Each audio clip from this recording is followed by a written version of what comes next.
बिहार के लिए बेहद चौंकाने वाली खबर।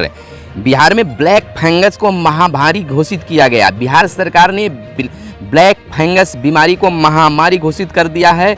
बिहार के साथ कई राज्यों ने भी ब्लैक फंगस को महामारी घोषित किया है और इसको लेकर देश भर में हाहाकार मचा हुआ है। इधर बिहार के नियोजित शिक्षकों के संबंध में एक बड़ी खबर आई है। फर्जी शिक्षकों के खिलाफ कार्रवाई तथा निर्दोष शिक्षकों के बेवजह बदनाम करना बंद करे, बिहार सरकार शिक्षक संघ का यह मांग है। बिहार के नियोजित शिक्षकों को बढ़े हुए वेतन 15% का लाभ अगस्त महीने से मिल सकता है। बिहार पंचायत चुनाव को लेकर अगर मामला अटकता है, यानी बिहार पंचायत चुनाव टलता है, तो बिहार के पंचायतों का जिम्मा बीडीओ साहब को मिलेगा। नमस्कार, मैं आपके साथ हूं सुनील बॉबी। बेहद बेहतरीन और भयंकर खबरों के साथ, बड़ी खबरों के साथ मैं आपके बीच हूं। एक खास कार्यक्रम सुबह सवेरे में आप तमाम दर्शकों का स्वागत है। सुबह सवेरे में हम खबरों को लेते हैं अखबारों के पन्नों से, अखबारों में क्या छपा है और क्या क्या आपको जानना जरूरी है। तमाम खबरों को चुनकर आपके लिए लाते हैं। लेकिन आप वीडियो पसंद आए तो लाइक जरूर करेंगे, क्योंकि आपका लाइक ही हमें उत्साहित करता है और आपके लिए नए नए वीडियो बनाकर लाते रहते हैं। चलिए, बिहार के लिए एक बेहद भयंकर खबर कह सकते हैं कि जहां कोरोना की मार अभी समाप्त भी नहीं हुआ, यानी पहली लहर के बाद दूसरी लहर का समापन भी नहीं हुआ, कि ब्लैक फंगस जैसे महामारी का आगाज भी पूरे देश के साथ बिहार में भी हो गया।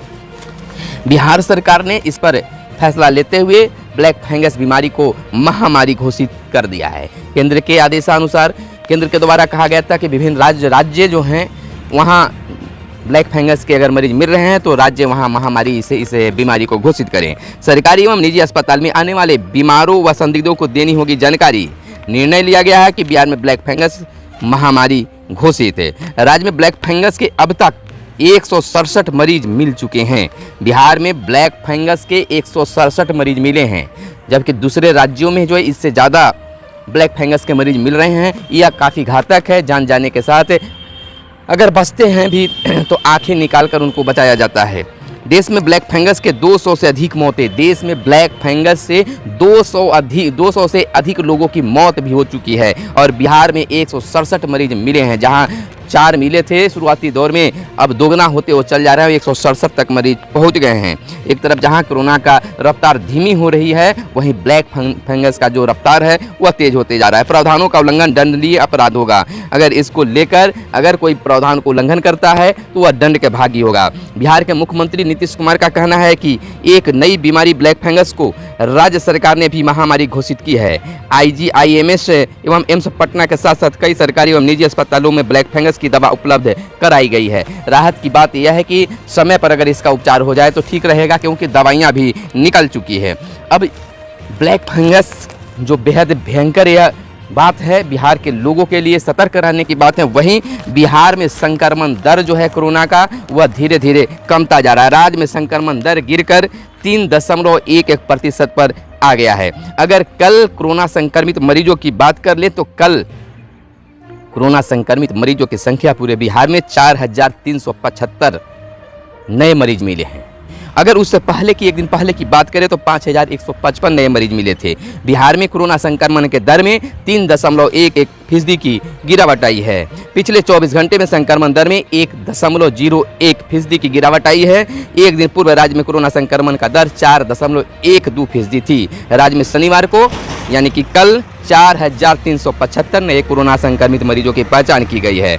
पटना में सर्वाधिक 725 नए संक्रमित मरीज मिले हैं, और जबकि एक दिन पूर्व पटना में 981, जहां 2000 से पार पटना में संक्रमित मरीजों की संख्या होती थी, अब 700 तक लुढ़क कर आ गई है। लेकिन कोरोना की रफ्तार धीमी होने से हमें लापरवाह नहीं होना है, सतर्क रहना है, राज्य सरकार के गाइडलाइन को पालन करना है। जब भी घर से बाहर निकले मास्क का प्रयोग करें, 2 गज की दूरी बरकरार रखें, क्योंकि एक साथ कई लहरें भी हैं। जहां कोरोना की लहर है तो कोरोना के साथ साथ ब्लैक फंगस जो कि महामारी बिहार सरकार के साथ कई राज्यों ने भी घोषित कर दिया है।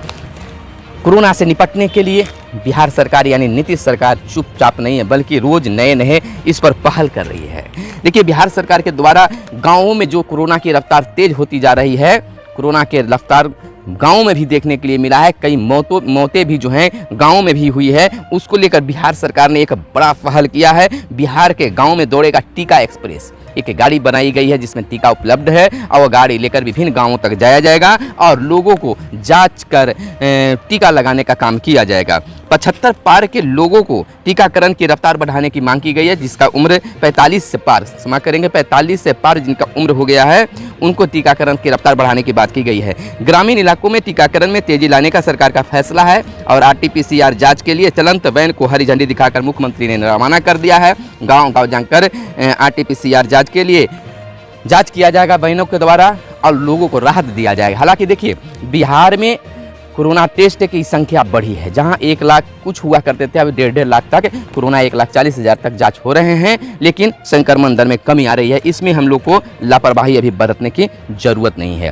देखिए, इसे 25 मई तक बिहार में लॉकडाउन का ऐलान बिहार सरकार के द्वारा किया गया है, लेकिन लॉकडाउन बढ़ाने को लेकर अब आसार दिखने लगे हैं, क्योंकि अब उतनी संख्या नहीं घट गई है कि लॉकडाउन हटा दिया जाए। आज भी 4000 से एवं मामले हैं और इस मामले को रोकने के लिए लॉकडाउन बढ़ाना जरूरी है। यानी कि मई महीने में और लॉकडाउन बढ़ाने, 25 के बाद लॉकडाउन बढ़ने की और संभावना है। अगर स्कूल, कॉलेज, कोचिंग खोलने की बात करें तो फिलहाल यह खुलने वाली अभी नहीं है। बात जून में हो सकती है कि जून में अगर रफ्तार कम हुआ तो लॉकडाउन खुल सकता है और उसके बाद धीरे धीरे जो है स्कूल, कॉलेज, कोचिंग भी खोलने का इजाज़त दिया जा सकता है।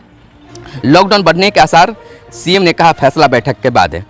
सीएम नीतीश कुमार ने कहा कि लॉकडाउन बढ़ेगा या समाप्त होगा, इस पर बैठक होगी और बैठक के बाद में ही यह फैसला लिया जाएगा। लेकिन सूत्रों का मानना है, या हम लोग भी खुद अनुभव कर सकते हैं कि जब कोरोना की रफ्तार कम हो रही है, लेकिन उतना कम नहीं हुआ है जिसमें लॉकडाउन हटाया जा सके, तो हम लोग भी यह कह सकते हैं कि फिलहाल बिहार में लॉकडाउन नहीं हटेगा बल्कि लॉकडाउन बढ़ जाएगा। इधर सक्रिय मरीज 30 लाख से नीचे पूरे देश में सक्रिय कोरोना की मरीजों की बात कर लें तो 30 लाख से नीचे आ गए हैं। यह भी पूरे देश स्तर पर एक सुखद अनुभव कर सकते हैं, सुखद बात है।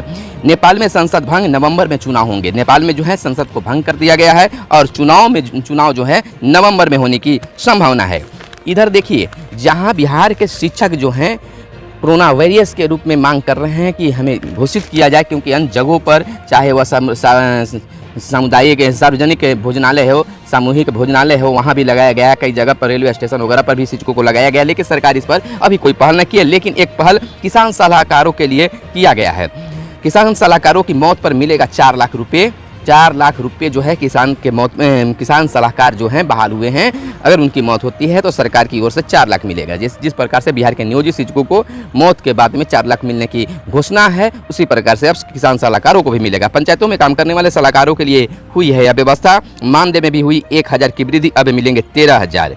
अब किसान सलाहकार के भी मानदेय में वृद्धि की गई है। किसान सलाहकार को अब जहां 1000 रुपये की वृद्धि कर दी गई है, जहां पहले 12,000 रुपये मिलते थे, अब 13,000 रुपया मिलेंगे। यह एक बड़ी खबर है बिहार के किसान सलाहकारों के लिए। भारत में अगस्त में स्पुतनिक टीके का उत्पादन होगा। स्पुतनिक जो टीके हैं उसका उत्पादन जो है अगस्त महीने से भारत में शुरू हो जाएगा। इधर अगर शिक्षा के क्षेत्र में बात कर ले तो 12वीं समेत अन्य परीक्षाओं पर आज बड़ा निर्णय होगा।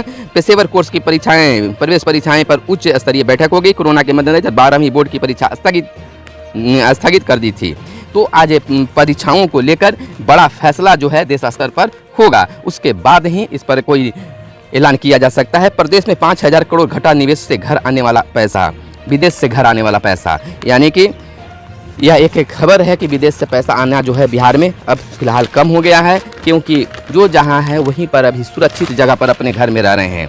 बिहार में बंद है 77 लाख जनधन खाते। जनधन जो खाते हैं कोरोना के मार के कारण, कोरोना की गरन उस पर भी लग गया है और लगभग 77 लाख जो जनधन के खाते हैं वह बंद हैं फिलहाल। प्रदेश भर में सभी सामुदायिक रसोई में बच्चों को जरूरत के अनुसार मिलेगा दूध। देखिए, बड़ों के लिए भोजन की व्यवस्था की गई है सामुदायिक रसोई में, जो सरकार के द्वारा चलाया जा रहा है। सरकार के द्वारा गरीबों के लिए एक बेहद पहल है। गरीबी क्या, मध्यम वर्ग के भी लोग हैं जिनकी स्थिति अभी खस्ता हो गई है। उस स्थिति में पूरे परिवार जाकर सामुदायिक भोजनालय जो है, रसोई जो है, वहाँ पर भोजन कर रहे हैं। इस पर नीतीश कुमार ने भी वीडियो कॉन्फ्रेंसिंग के माध्यम से जांच किया और लोगों से पूछा भोजन कैसा है। तो कई लोगों ने यहाँ तक भी कह दिया कि जैसा हम घर पर भोजन नहीं करते हैं वैसा सामुदायिक रसोई में हमें भोजन मिल रहा है। इसके मद्देनजर जब बेहतर उनको लगा और लोगों की मांग बढ़ी, लोगों का अच्छा कहा कि बेहतर यह प्रयास है और अच्छा भोजन मिल रहा है, तो अब बच्चों के लिए भी सरकार ने सोची। अब सामुदायिक रसोई में बच्चों के जरूरत के अनुसार, जिन बच्चों को जो दूध पर ही रहते हैं, जो दूध पीकर ही अपना गुजारा करते हैं, दूध पीने वाले बच्चे हैं, उनके लिए सरकार जो है सामुदायिक रसोई में दूध भी उपलब्ध कराने की बात कही है। होम आइसोलेशन वाले संक्रमित फोन कर मांग सकते हैं भोजन, और वैसे व्यक्ति जो कोरोना से संक्रमित हैं और होम आइसोलेशन में हैं, वह फोन करके अपने लिए सामुदायिक रसोई से भोजन मंगा सकते हैं। राज्य के सभी डीएम को जल्द नई व्यवस्था करने का निर्देश दिया गया है। मुख्यमंत्री के द्वारा कहा गया है तमाम जिलाधिकारियों को कि आप इस पर नई व्यवस्था में अपनी अग्रिम भूमिका निभाएं और सारी व्यवस्था को सुनिश्चित करें।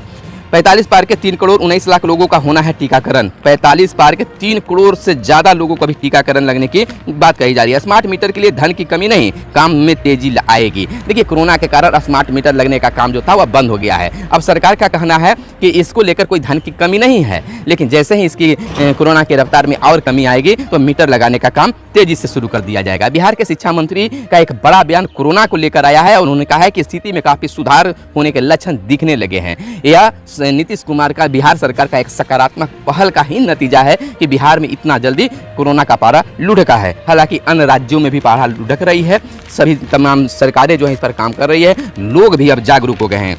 देखिए, एक चेतावनी भरी, अलर्ट भरी खबर है कि बिहार में 25 की शाम से भारी बारिश होने की आशंका है। 25 तारीख के शाम, 25 मई की शाम से भारी बारिश होने का अलर्ट जारी किया गया है। इसमें तमाम लोगों को सतर्क रहने की जरूरत है। गांव में होने वाली सभी शादियां और श्राद्ध की बनेगी रिपोर्ट है। गांव में कितनी शादियां हुई है, होने वाली है, तमाम और श्राद्ध कितना हुआ है, तमाम चीजों पर अब गांव स्तर पर रिपोर्ट बनाने की बात की गई है। इस पर सरकार बिल्कुल सख्त है। आरोपियों के बरी करने को सुप्रीम कोर्ट में चुनौती देगी राज्य सरकार। देखिए, सेनारी नरसंहार पर जो कोर्ट के द्वारा आदेश आया है, फैसला आया है, उस पर आरोपियों को बरी करने को लेकर राज्य सरकार जो है सुप्रीम कोर्ट में चुनौती देगी। मानवाधिवक्ता ललित किशोर बोले, हाईकोर्ट को सजा बरकरार रखी जानी चाहिए। उन्नति को हुई परीक्षा में 4 को छोड़ सभी सिपाही पास। राज्य के 11 जिलों में भूजल स्तर नीचे गया। धीरे धीरे देखिए, अभी गर्मी उतना आया नहीं, लहर आया नहीं, कभी पानी कभी कुछ, फिर भी जल स्तर कम होते जा रहे हैं। यस तूफान, 20 ट्रेनों का परिचालन रद्द कर दिया गया है। बिहार को मिले 37 ऑक्सीजन कंट्रैक्ट।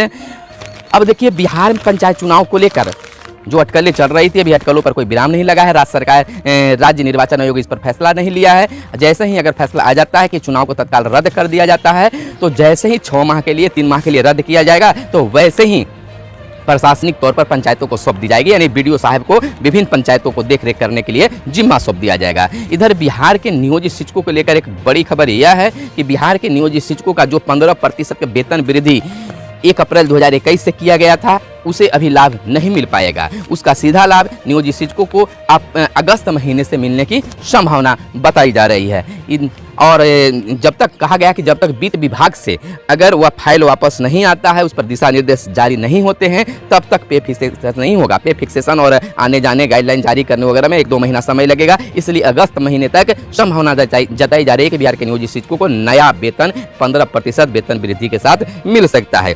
इधर बिहार के कई शिक्षक संगठनों ने निगरानी के द्वारा जांच जो चल रहा है, उसमें 1 लाख के करीब शिक्षक को बताया गया कि फर्जी रूप से उनका सर्टिफिकेट जमा नहीं हुआ है। तो उनका कहना है कि फर्जी शिक्षकों के खिलाफ कार्रवाई तथा निर्दोष शिक्षकों को बेवजह बदनाम करना बंद करें। आखिर इतने दिनों से सरकार जांच नहीं कर पा रही है, विभाग जांच नहीं कर पा रहे, 1 लाख का खाका बनाकर तैयार, क्योंकि 1 लाख है, उन शिक्षकों को जांच करें, क्योंकि 1 लाख भी शिक्षक फर्जी नहीं हो सकते हैं। क्योंकि जिस पंचायत का अगर फोल्डर फाइल गायब है, तो अगर मानी कि 10 बहाल हैं, तो 10 में 1 गलत हो सकते हैं, जिसके चलते 10 का फाइल गायब हुआ होगा। तो अब वहां पर तो 10 में 9 सही हैं। और अब देखिए कि जहां 1 लाख के सरकार चिन्हित किया है कि उसका फोल्डर फाइल गायब नहीं है, तो उनका तो नाम होगा ही। अब बाकी लोग को भी सरकार बदनाम करिए, विभाग बदनाम करिए, अब सबको पे लोड करने की बात की जा रही है। तो शिक्षक संगठनों का कहना है कि इस तरह से सरकार जो है शिक्षकों की धड़कनें न बढ़ाएं, शिक्षकों को एक मानसिक टेंशन न दे, और जो विधायक शिक्षक हैं जो फर्जी नहीं है, अपने सर्टिफिकेट पर बहाल है, तमाम चीज सही है, उन शिक्षकों को बदनाम सरकार न करे। फिलहाल हमें दीजिए इजाजत। इस तरह की खबरों को लेकर फिर हम आवेंगे, फिर मिलेंगे। तब तक के लिए हम आपसे लेते हैं विदा। धन्यवाद। जय हिंद, जय भारत, वंदे मातरम।